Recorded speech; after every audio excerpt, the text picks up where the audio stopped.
Kumusta mga katatay? Welcome muli sa Manuel TV. Gagawa tayo ngayon ng panibagong video. At ito ay kung paano gumawa ng banner image at yung tinatawag na watermark sa ating mga video. Paano natin gagawin to? Gagamitin ko yung laptop. Yan, naka-ready na siya. Doon natin gagawin yung maiksing tutorial na to. Kaya dyan ka lang. At sana tapusin mo yung video na to. Gago!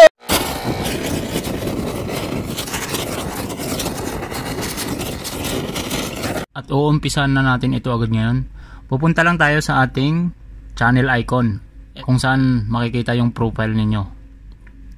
Gagamit ako rito ng extra account. Ito yung isang account ko sa YouTube, Bunsong Ewan. I-click natin yung channel icon. Tapos pupunta lang tayo sa YouTube Studio. Yun lang po yung pinakaunang step ng gagawin natin para makagawa tayo ng banner image at saka watermark. So nandito tayo ngayon sa ating YouTube Studio. Ganyan po yung itsura ng YouTube Studio, nakikita nyo naman, di ba? Nandito tayo sa YouTube Studio.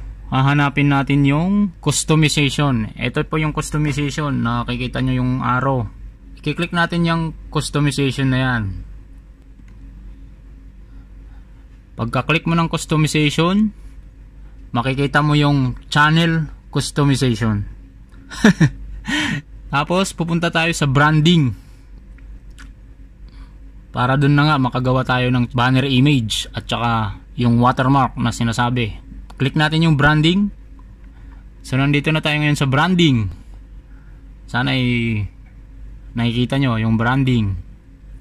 Di ba may nakikita na kayong profile picture ko? Kung wala pa, dito lang kayo pupunta. Pag wala pang nakalagay, ang naka-appear dyan ay upload. So dahil meron na akong profile picture, pwede kang mag-change dyan. I-click mo lang yung change, tapos pipili ka na ng profile picture na gusto mo. So punta tayo dito sa pinaka main purpose ng tutorial na to.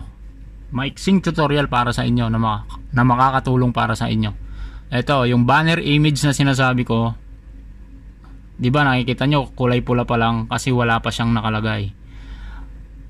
Ang babasahin ko yung banner image. This image will appear across the top of your channel. For the best results on all devices, use an image that's at least 2048 by 1152 pixels and 6 MB or less. So yan, nakikita nyo nga na wala pa siya. Paano natin malalagyan dyan? Malalagyan yan. I-click natin yung upload. Itong upload na to. Click natin yung upload. So ayan.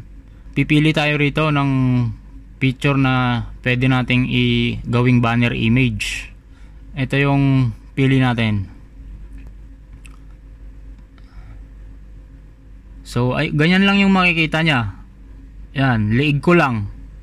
Kaya dapat talaga tugma yung size na pipiliin nyo, yung 2000 by 58 tsaka 2058 by 1000, ilan ba yun? 152. So pag yan na yung napili natin, yan yung liig ko na yan, ang gagawin natin ay done lang, idadan lang natin, done. O ayan na kagad yung liig ko, nakikita nyo na kagad yung liig ko, di ba? Ganun lang po kadali yung banner image na tinatawag. Pupunta naman tayo ngayon sa video watermark. Yung video watermark, pag wala pang nakalagay ay ganito yung itsura nya. Tapos pag gusto mong gumawa, i-click mo lang yung upload. Basahin natin ulit yung video watermark. The video watermark will appear on your videos in the right hand corner of the video player. So dito nga siya. Itong may pula na to rito. Itong square na to rito. An image that's 150 by 150 pixels is recommended. Use a PNG, GIF, no animations, BMP or JPEG files that's 1 MB or less. So ayun, kayo na balang umintindi niyan. Dapat yung bali square na square siya, no, kasi equal yung ano niya rito, yung size nung image. So ang gagawin natin para magkaroon tayo ng watermark dyan, kiklik natin upload. Tapos i-click natin yung profile picture ko kung pwede. Ayun, pwede siya, di ba?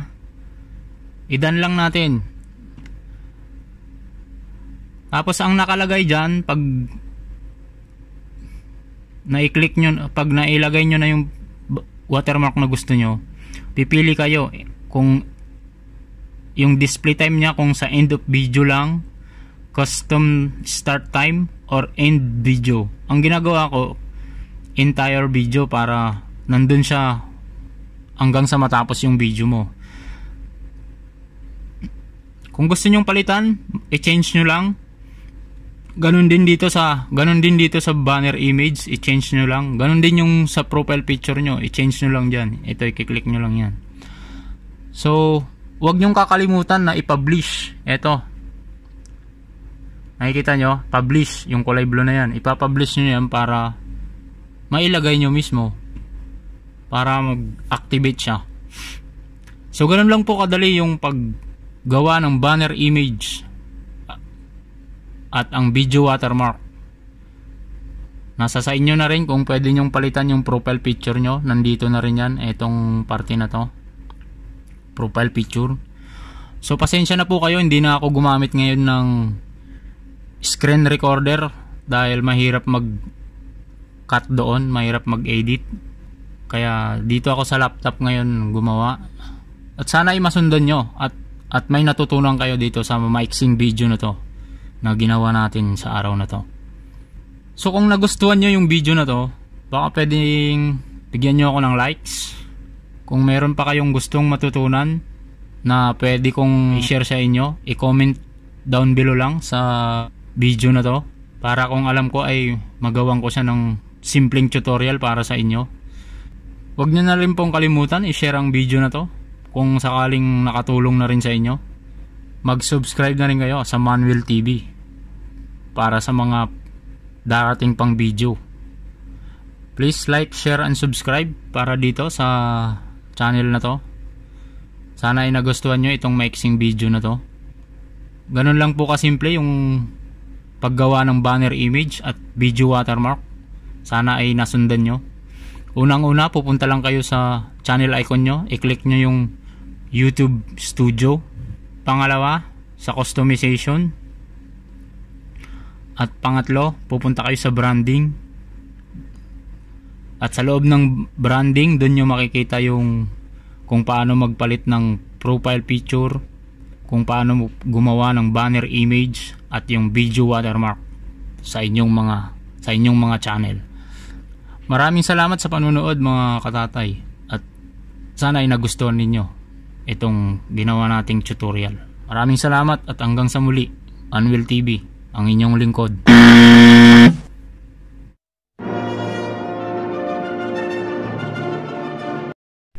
Kumusta mga katatay? Gagawa tayo ng panibagong video. Kumusta mga katatay?